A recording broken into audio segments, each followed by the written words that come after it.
Are we witnessing the beginning of the end for Ferrari as a top team if they don't wake up in 2026?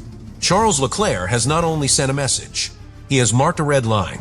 The 2026 season will be, for him and for Ferrari, a sentence. Over the years, Leclerc has been the face of a project that promised glory and delivered disappointment. Since his debut with the Scuderia in 2019, he has seen major structural changes, 5 technical directors, multiple internal restructurings, and yet the final result has always been the same: momentary speed, but without consistency, podiums without regularity, isolated triumphs, and above all, 0 real fights for a world championship. For a long time, Leclerc kept a low profile. He defended the team publicly, minimized strategic failures, justified development errors. But that has changed. The words "it is now or never" are not an expression of frustration, but of rupture. An emotional break with the narrative of eternal patience that the Scuderia has upheld since the post-Alonso era. Because Leclerc has understood something key. If Ferrari doesn't get the 2026 car right, the entire project will lose legitimacy. And he, as a driver in the best moment of his career, cannot afford to wait any longer. The context of this warning is crucial. The 2025 season was a complete disaster. Ferrari not only lost competitiveness, but finished outside the top 3 teams in the championship. The SF25 proved unstable, unpredictable, without a clear direction of evolution. And that, for a driver who has been demanding technical stability for years, has been the final trigger. There were no victories, not even real opportunities to fight for them. The team fell into the same mistakes as always, but now with the added pressure of having Lewis Hamilton as the new technical reference, generating even more expectations that were not met. And this is where Leclerc's warning takes on another level. It's not just towards Ferrari, it is also a signal to the market. His current contract links him to Maranello until 2026, but the performance clauses, as well as the external opportunities that could open up in other teams, are beginning to outweigh any emotional link with the prancing horse. The paddock knows it, and Ferrari too. That's why his post-season statements were so calculated, so direct. Because Leclerc is no longer willing to mortgage his career based on a project that is not moving forward. There is an important technical nuance in his words. Leclerc has said that by the 6th or 7th race of 2026, he will know clearly who will dominate the new era of Formula One. This is not an emotional assumption. It is based on the precedent of 2014, when Mercedes took the lead at the beginning of the hybrid era and remained at the forefront for almost the entire decade. The new 2026 regulations with new power units and a completely renewed focus on energy efficiency, active aerodynamics, and weight reduction offer a unique opportunity to level the grid, or distance her forever. And if Ferrari fails in that bet, it will most likely go another decade without titles.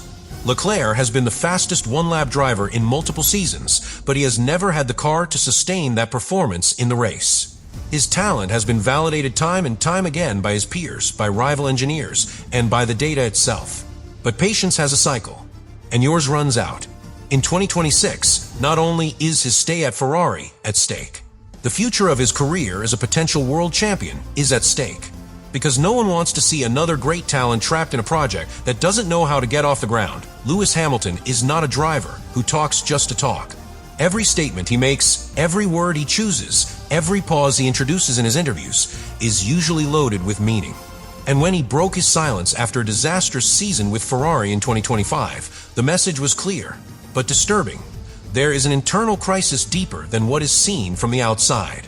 What began as an epic story of redemption, the most successful champion in history signing for the most legendary team, became a bitter reality. Ferrari, far from being ready to receive him, exposed him to storm that not even he had anticipated. Hamilton arrived in Maranello with almost romantic enthusiasm. There had always been an emotional connection with Ferrari, a mutual admiration that dated back to the days when he raced for McLaren, and the Tifosi saw him as a future heir to Schumacher's legacy. In 2024, after a prolonged period of wear and tear with Mercedes, he made the leap. Not only for a new challenge, but for the possibility of building a career ending that will go down in history. What he found, however, was technical chaos, resistance to change, and a structure that in many ways still operates with methods from the past. The 2025 season was a test of mental endurance more than a sporting one. For the first time in his career, Hamilton closed a full year without finishing on the podium. a statistical data that in itself reflects the magnitude of the problem. It wasn't for lack of motivation. It wasn't because of talent. It was, in his own words, because the car simply did not allow him to compete. Rebound problems, uncontrollable understeer, lack of traction, a setup that did not respond to changes. And the most frustrating thing, a team that did not know how or did not want to adapt to their work style. In an interview after the Qatar Grand Prix, Hamilton was especially revealing. He said he had taken note of all the areas where Ferrari needed to improve. But then he slipped in a line that changed everything. Only time will tell if something will actually be done with those observations. Behind that phrase, there is a fierce criticism. Hamilton, accustomed to an environment like Mercedes where every detail is translated into immediate action, ran into a wall of inertia at Ferrari. And that, for a pilot of his caliber, is unacceptable. The contrast with Leclerc has also exposed the lack of cohesion in Maranello.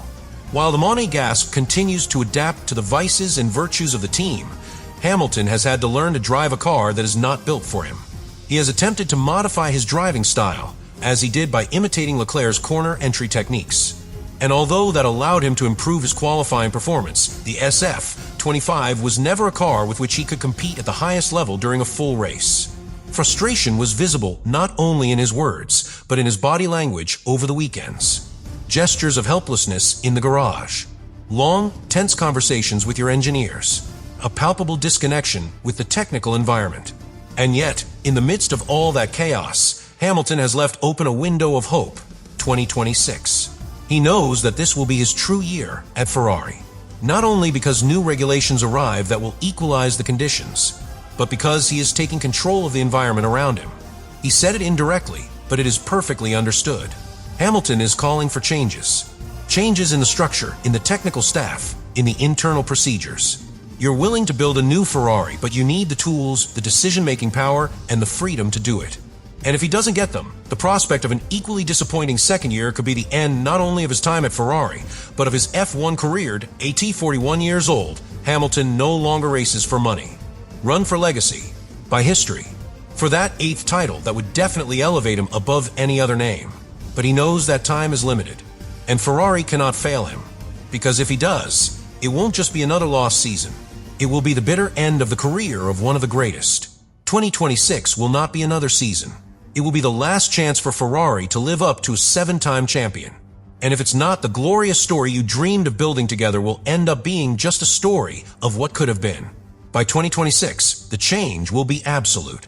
New hybrid power units with greater dependence on the MGUK, drastic reduction in chassis size and weight, authorized active aerodynamics, and an even more restrictive budget ceiling.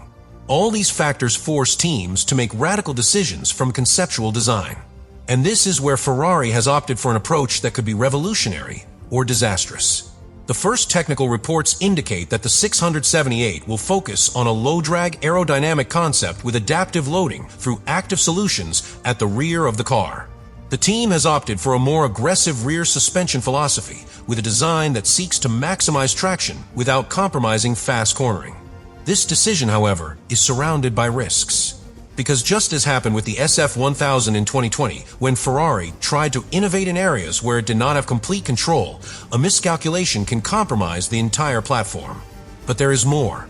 Ferrari is also working on closer technical collaboration with its battery supplier, with the aim of optimizing the new MGUK, which will be the heart of acceleration performance in 2026. Under the new regulations, the electrical component will have an unprecedented role. And if they cannot find the ideal thermal and regeneration balance, they will be condemned to lose time in each slow and straight acceleration curve. The team has internally restructured its technical chain of command. David Sanchez, who returned after his brief stint at McLaren, now leads part of the aerodynamic development alongside Enrico Cardillo, while the power unit remains under the direct supervision of Enrico Galtieri. This combination of internal experience and return of external talent is promising, but it does not guarantee results. Ferrari has had good ideas in the past. What has been missing is impeccable execution, coordination between departments, reaction capacity during the season, and above all, a technical culture free of political pressure and fear of error. Frederic Vasseur, the current team leader, has publicly acknowledged that the success of the 678 will define his legacy. It is no secret that internally, strategic investments have been given the green light for key areas such as CFD simulation, artificial intelligence systems applied to dynamic setup and simulator optimization. But time is limited. Physical tests will be more restricted than ever. And any flawed concepts can only be corrected once the season is underway, leaving a dangerously narrow margin for error. Time is running out. Ferrari is not simply facing another season. You are facing a moment that will define your decade, perhaps your generation. Charles Leclerc has exhausted his patience. He has put an expiration date on his loyalty. And Lewis Hamilton, with all the experience of 7 titles under his belt, has made it clear that he is no longer here to be part of another failed experiment. They both have spoken, both have warned, both have placed 2026 as the year of truth. Leave me the comments what you think about all this.